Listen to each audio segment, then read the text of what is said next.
تو وہ میں نے قصہ سنایا تھا نا اذان والا,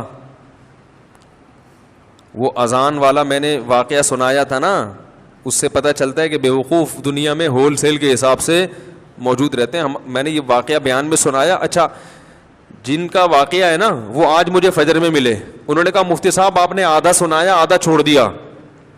تو میں نے کہا اچھا, آج کی بات ہے, آج فجر کے بعد انہوں نے مجھے پورا واقعہ سنایا. پھر انہوں نے کہا اب یہ بتائیں پورا. انہوں نے کہا وہ آدھے میں وہ مزہ نہیں ہے جو پورا واقعہ ایسے تھا.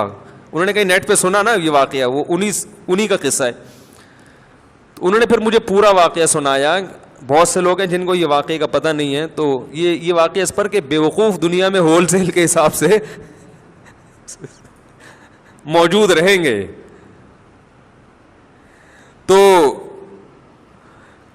وہ کیا ہوا ہے, کہتے ہیں کہ وہ ان کے دوست کی کہیں شادی تھی, تو جو بیوقوف ٹائپ کے لوگ ہوتے ہیں نا ان کو بہت سوالات پوچھنے کا شوق ہوتا ہے کہ نکاح کے بعد کیا ہوگا اور کیا بیگم سے بات چیت کیسے شروع کرنی ہے, کیا وہ پاگل ہوتے ہیں یہ لوگ. تو یہ آ گیا ان کے پاس, ہمارے جو دوست, نام نہیں لوں گا میں, بیٹھے ہوئے ہوں گے یہاں پہ, ایسا نہ دوبارہ پٹیں دولہے کے ابا سے. پھر یہ ایک دفعہ تو پٹ چکے ہیں, دوبارہ نہ پٹیں گئی, زخم تازہ ہو جائے گا نا ان کا.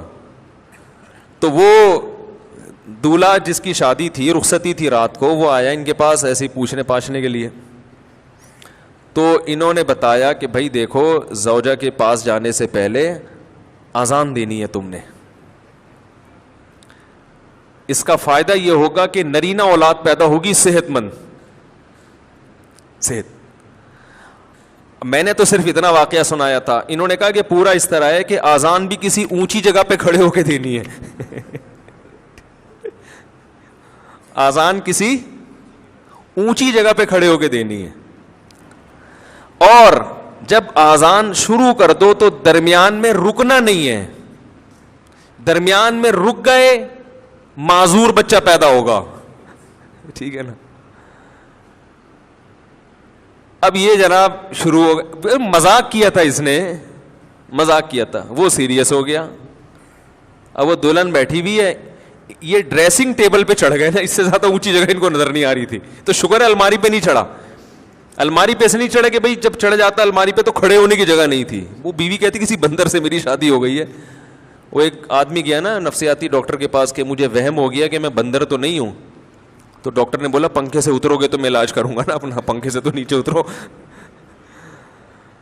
تو ڈریسنگ ٹیبل پہ کھڑے ہو کر انہوں نے اذان کہنا شروع کی. اب وہ دلہن پاگل ہو گئی, چیخنے لگی یہ کیا کر رہا ہے بھائی, پاگل تو نہیں ہے. اور جا کے نا دروازہ بجا رہی ہے. تو یہ اذان کے دوران اس کو کہہ رہے حی علی الفلاح, اس کو اشارہ کر کہ نہیں کرو. اذان بھی چل رہی ہے, حی علی الصلاح حی علی الفلاح, اور اشارہ کر رہے کہ نہ نہ نہ. وہ دروازہ کھولا, دولہا کے ابا نے, دلہن کہہ رہی اس کو دیکھو کیا ہو گیا, یہ کون ہے, پاگل ہے. بھاگ گئی وہ, ظاہر ہے بھاگنا ہی تھا اس نے, گھر چلی گئی. تو نفسیاتی پاگل ہے. تو وہ صاحب مجھے سنا رہے تھے کہ صبح دولہے کے ابا آئے, انہوں نے پہلے دولہے سے تفتیش کی نا کیا ڈرامہ ہے بھائی, تو اس نے بتایا وہ فلاں صاحب نے. تو کہہ رہے صبح آتے ہی انہوں نے گریبان سے پکڑا, بات چیت شروع کرنے سے پہلے مکے لگانا شروع کر دی. کہہ رہے میں پوچھ رہا ہوں مسئلہ کیا ہے. انہوں نے کہا یہ میرے بیٹے کو تو نے کیا سکھایا.